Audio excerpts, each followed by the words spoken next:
यहाँ जो आंख से देख रहे हैं वस्तु ये सभी नाशवान है। ये चरम आंख से जो भी देख रहे हैं वो सारी नशवान है।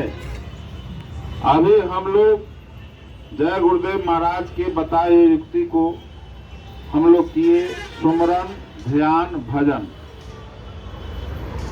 कबीर साहब ने साफ साफ 600 वर्ष पहले कबीर साहब आए और उन्होंने साफ साफ लिखा कि सुमरन ध्यान लगाई के मुख से कछु न बोल। यह अंदर की पूजा है, यह बाहरी पूजा नहीं है कि हम लोग का अगरबत्ती चंदन घंटी और लाल पीला हरा सफेद जो भी है कपड़ा पहनकर हम पूजा कर ले और भगवान खुश हो जाए। उन्होंने कहा कि सुमरन ध्यान लगाई के मुख से कछु न बोल, बाहर के पट बंद कर अंदर के पट खोल। इसका क्या अर्थ हुआ? इसका अर्थ यही हुआ कि जो सुमरन हम लोग, सुमरन यानी किसी को सुमरना, नाम लेना, व्यक्ति हो, भगवान हो, पेड़ हो, पौधा हो, सब चीज का या मृत्युलोक में नाम रखा है, उसको नाम को लेना। तो जो सांसारिक नाम है उसको लेंगे तो आपको कल्याण नहीं होगा। कल्याण तभी होगा जो आपने गुरु किया, गुरु के बताए हुए रास्ते पर आप चलेंगे तो ये शरीर का भी कल्याण होगा। जीवात्मा यहाँ बैठाई गई है, इस जीवात्मा का भी कल्याण होगा, लोक और परलोक दोनों बन जाएगा।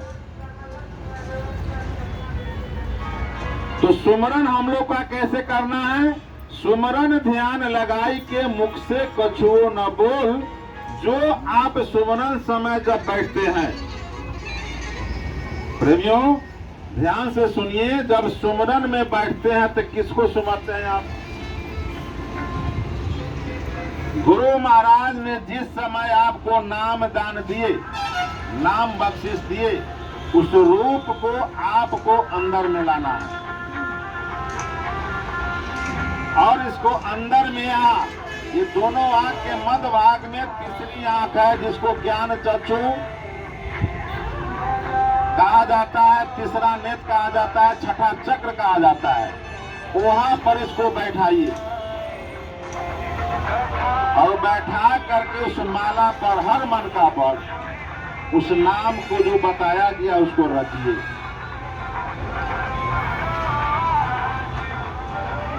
इसको जब रटा हुआ हो गया जितना बताए थे वो, तब ध्यान का विधि, ध्यान का विधि हर पंथ में है या हर जो भी हमारे भारत में लगभग 400 धर्म लोग चला रहे हैं अपने अपने हिसाब से। सब धर्म में ध्यान और सुमरन की विधि बताते हैं, लेकिन भजन का विधि ढोलक झाल पर बजा के सुना देते हैं। तो ध्यान का विधि वही है कि फिर पलथी मारिए और उस परम पिता परमेश्वर, ये शरीर नहीं समझिए कि गुरु का हर चाम का शरीर है, इसको ध्यान करे तो हमको क्या लाभ होगा। लाभ होता है, हुआ है, तो अभी तो लोग जय गुरुदेव में जाकर के वहाँ माथा टेका, बुराई चढ़ाया और अच्छाई लेके आया। हमारे गुरु महाराज कहें कि बच्चा इस जीवात्मा पर तुम दया करो, यह मानव तन तुमको बार बार मिलने का चीज नहीं है। और जो भी धन संपत्ति, इज्जत, हुर्मत, पद प्रतिष्ठा जो भी कमाया तुमको एक क्षण में गायब हो जाएगा। तुम धराम से जमीन पर गिर जाओगे। गांव समाज, बेटा पोता, दुनिया जहान बांस काटेगा, पटाखी बनाएगा, रंथी बनाएगा, विमान बनाएगा। आप कितना भी करोड़पति हो, तुमको सोने के लिए खर मिलेगा, पुआल मिलेगा, तुरंत जमीन पर सुला देगा। अनंत कहेगा कि बंधन के बीच में रहेगा तो भूत हो जाएगा। तो जल्दी बंधन से बाहर करो।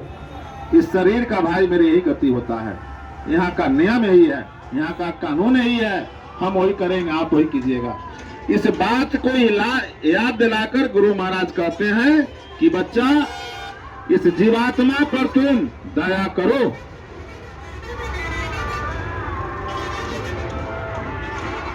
दया करने के लिए किस लिए कहें?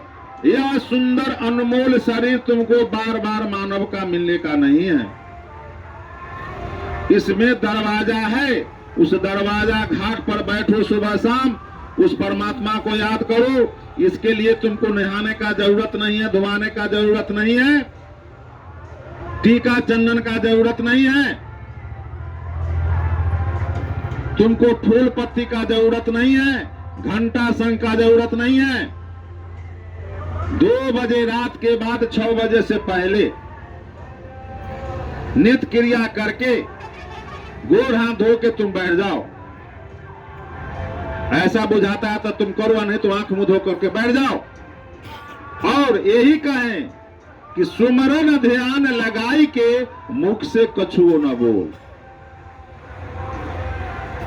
ये अंदर आत्मा के अंदर उसको गुंजन करो, मंथन करो।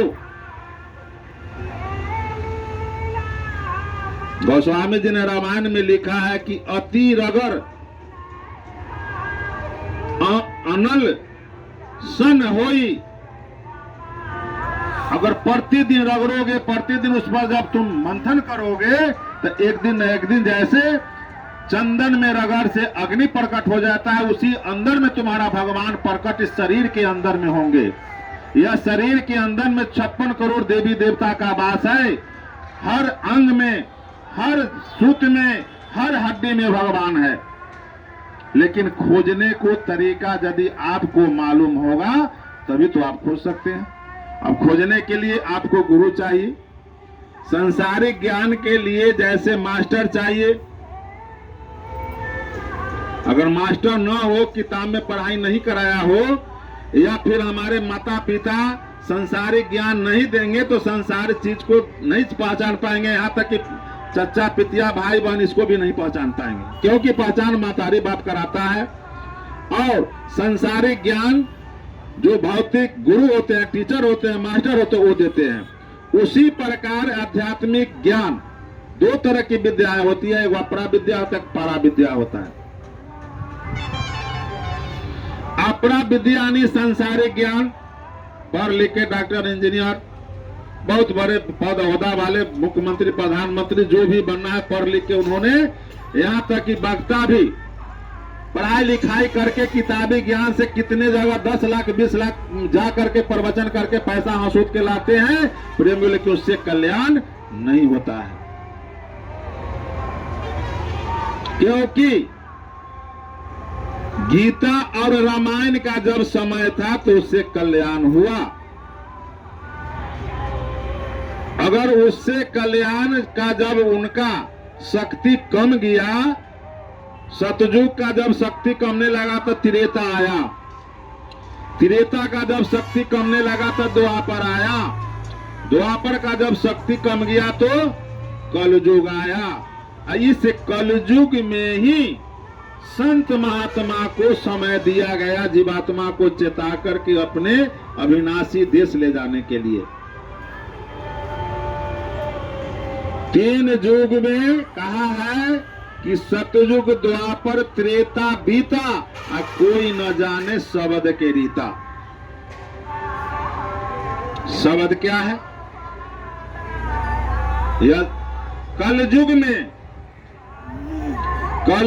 में स्वामी दया विचारी, प्रगट करके शब्द उचारी। हम लोग सुमरन और ध्यान का बात समझ चुके थे। अब शब्द क्या है?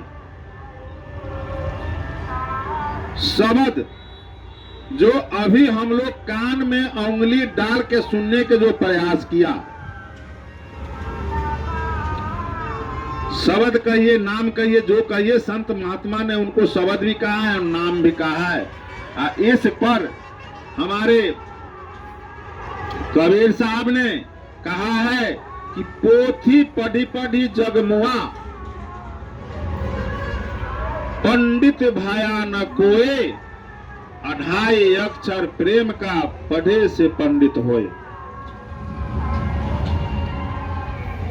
अब देख लीजिए, इतना बड़ा पढ़ाई, यानी समझ लिए पढ़ाई का हम लोग का हिंदू में क्या है, 4 वेद है, 6 शास्त्र है, 18 पुराण है, 100 उपनिषद है, 80,000 कर्म कांड है, 16,000 उपासना कांड है और 4,000 ज्ञान कांड है।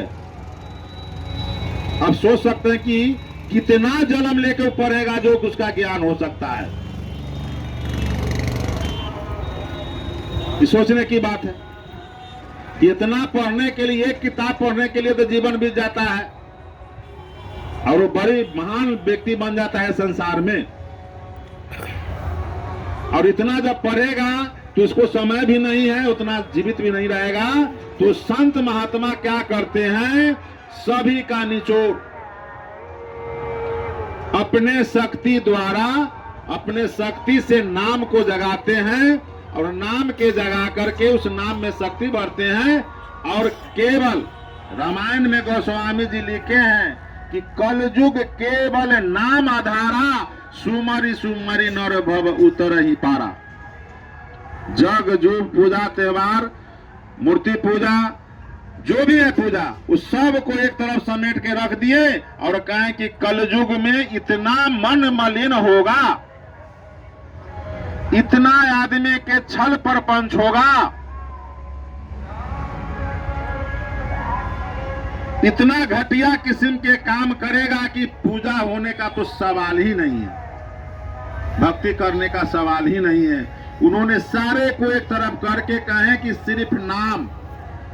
अब गोस्वामी जी नाम कहे, कबीर साहब भी नाम को, शब्द को कहे पुकारने के लिए, और नाम और राम में कोई लोग अंतर न समझ के राम के नाम गुनगाना छोड़ दिया।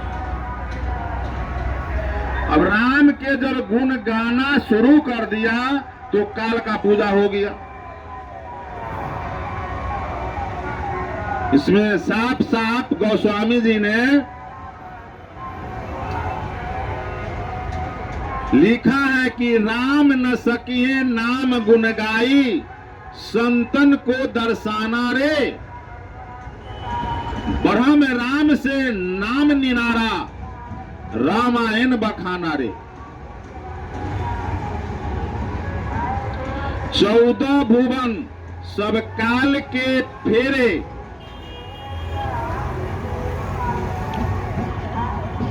14 भुवन सब काल के फेरे,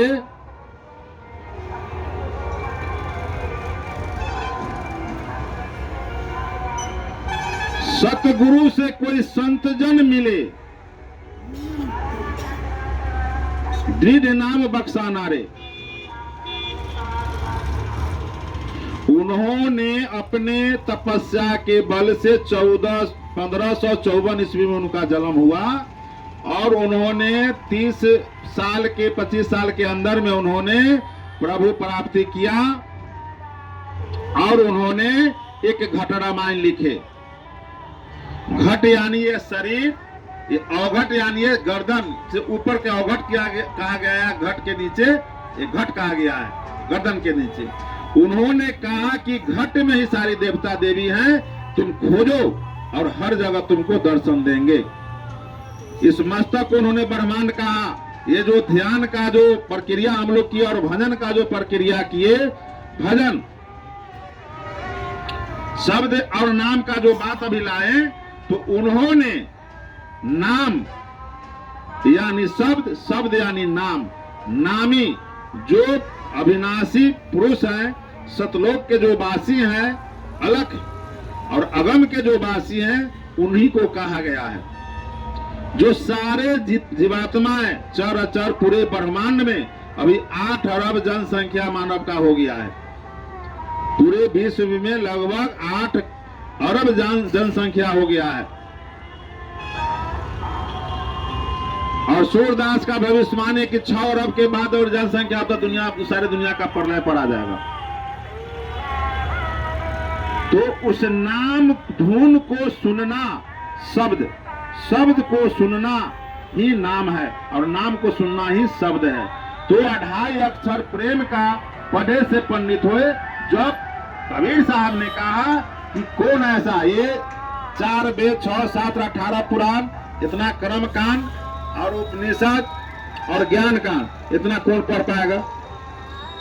तो उन्होंने इसका एक महात्मा है, रास्ता निकाले, और सबसे पहले इस धारा धाम पर कबीर साहब आए।